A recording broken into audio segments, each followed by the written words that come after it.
Beyond the Bell, Bloomberg's comprehensive cross-platform coverage of the U.S. market close starts right now.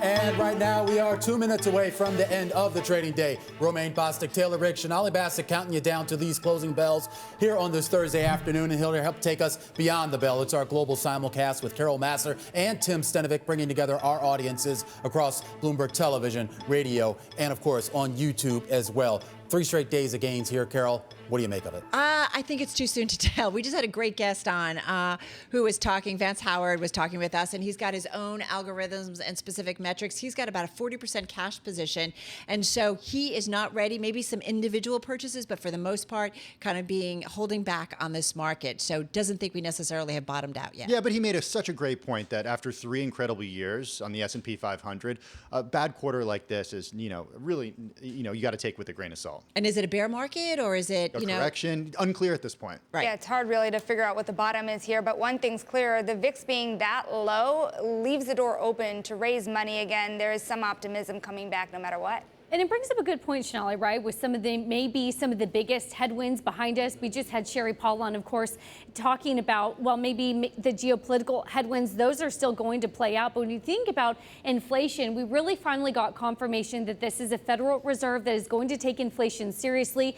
They're going to move, and maybe there is some relief to that. Well, but is everyone in the market actually on board with that vision? The idea here that they are taking it seriously. Some people said if they were taking it seriously, we would have gotten 50 basis points. If they were taking it seriously, we would have had a balance sheet Jim announcement. Bullard, right? You would have done 50 basis points. Maybe that would have been a little bit more serious, right, Yeah, Romaine? so still a lot. Yeah, absolutely. Still a lot to sort out here. But right now, look, there is enthusiasm in this market. Risk sentiment is certainly higher here. 3 straight days of gains right now for U.S. equities. The Dow Jones Industrial Average going to finish the day higher by about 1.2%, or roughly 417 points or so. The S&P 500 up about 1.2%, or roughly about 53, 54 points. We should point out that as far as it being in correction territory, remember, it pulled out of correction territory at yesterday's close, now down about 8% from its all-time high. The NASDAQ still mired in correction, but higher here on the day by about 1.3%, 178 points. And the Russell 2000, that's your relative outperformer here on the day, as a lot of those energy stocks help to lift that index 1.7% higher on the day, Carol. Yeah, and the volatility index, man, it's been volatile itself this year, but it is down about more than 6 points over the last 3 days. And right now we're looking at about 25 and change there on it. So it has definitely come down as well, guys. And it certainly is, you think about sort of this broad-based rally, Carol, where we are in terms of some of the individual sectors for the radio audiences we do every day, the winners, the losers, 2 sectors down to get a broader based picture of, well, where some of the big movers were. And it looks risk on, right? It's autos, it's energy, it's materials, it's some of the dividend financials. As we saw sort of a re-steepening of the yield curve, they're up anywhere from 1.6 to more than 3% on the day alone. There's a lot of green even in some of the worst performing sectors, but there are a few that ended up in the red. Some of that is banks, but then maybe sort of it's an inflation story, right? Household and products, some of these consumer services with technology a little bit down at the bottom here, but losses are minimal. You're only off about 0.4%. All right, let's get to some of the gainers. Thank you, Warren Buffett and Berkshire, because Occidental Petroleum up about 9.5%, pretty much closing at its highs. We got news that Warren Buffett's snapping up 18.1 million additional shares of Oxy. It's now got about a 14.6% stake. It's 8th largest holding for Berkshire Hathaway. So that's certainly a standout. Guess, which reported after the close yesterday, up near its highs for the session, Guess? up about. Wow. Yeah. You still have Guess jeans? I don't. Do you? I don't think I ever did. Nothing wrong with Guess jeans. No, I didn't say there were. Just check it out. I just throw it out there. Okay. Yes. Okay. All right. Anyway, up 9%. It does have a large short position, about 22% of float. So there could be some short covering because the company did come out. Fourth quarter miss on the top and bottom line. Revenue up from the year before. They did expand their buyback up about $100 million, which would be a lot of Guess jeans. Hey, one other one. We don't talk about it. PD, PagerDuty, up almost 21%. It's a wireless app solutions company rallying.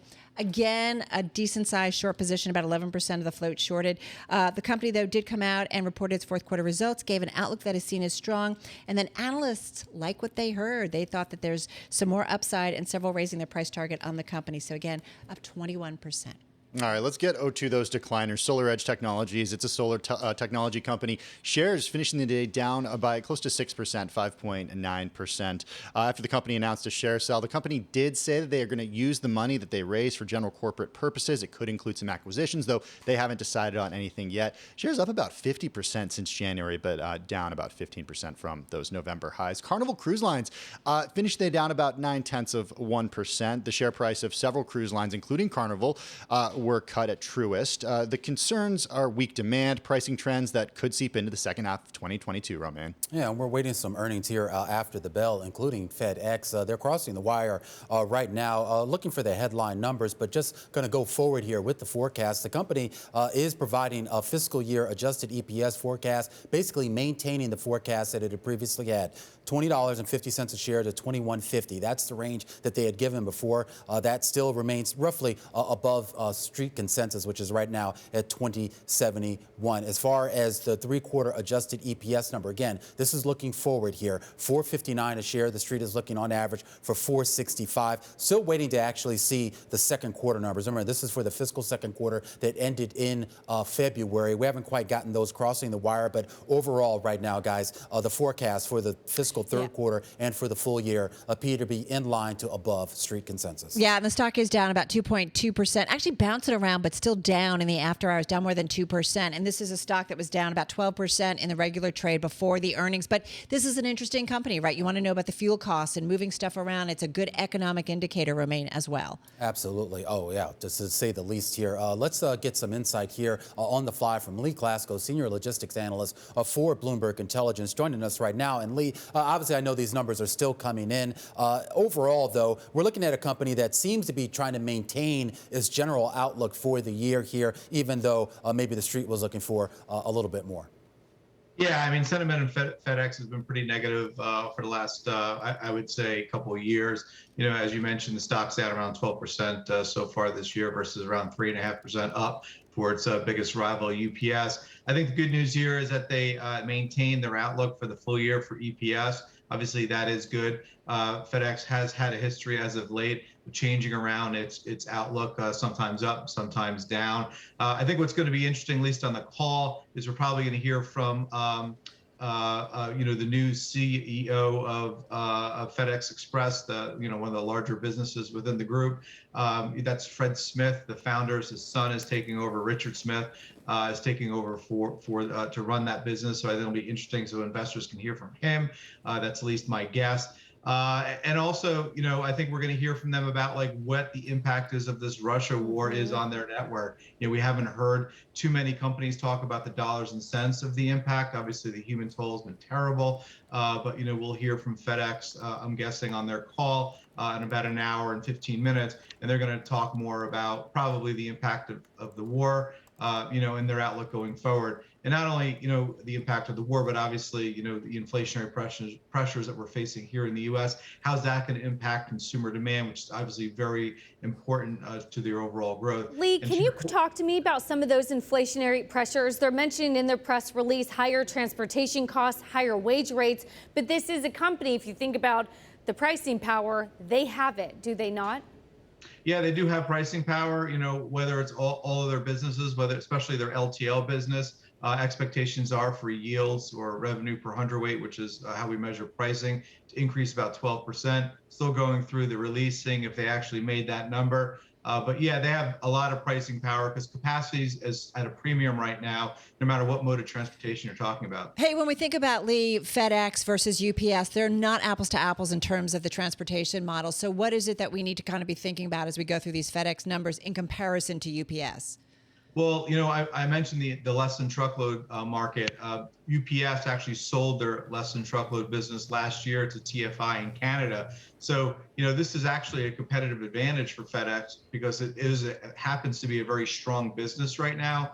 Other competitors in that field include Old Dominion or XPO, and they're just doing really well because they can be extremely selective about the freight that they bring in, which is increasing their overall rates and margins. All right, we're going to leave it there. Bloomberg Intelligence Lee Glasgow covers FedEx. That stock now really bouncing around, but just about unchanged at down about maybe 1.5% here, Tim, in the after hours. Yeah, one stock not unchanged in after hours is GameStop. Shares down about 9% in after hours trading after the company released its most recent numbers. The fourth quarter net sales met estimates. The company posted $2.25 billion in revenue. Estimates were for $2.23 billion. Adjusted loss per share, $1.86. Estimates for earnings per share were at 84 cents each. The company is saying that it's hired dozens of additional individuals with experience in areas such as blockchain gaming, e-commerce and technology, product refurbishment, and operations.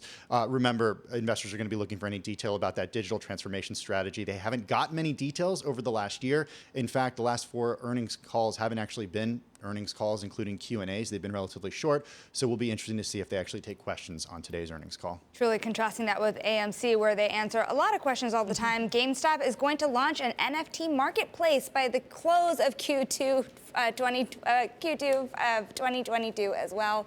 NFT sales are down, so let's see how that does for GameStop as well. All right, just a quick rehash. We've got GameStop down about 7% in the after hours. FedEx down about 3%. FedEx reaffirming its year forecast. All right, that's going to do it for our cross-platform coverage on radio, TV, and YouTube. Beyond the Bell. Catch us again, same time, same place tomorrow.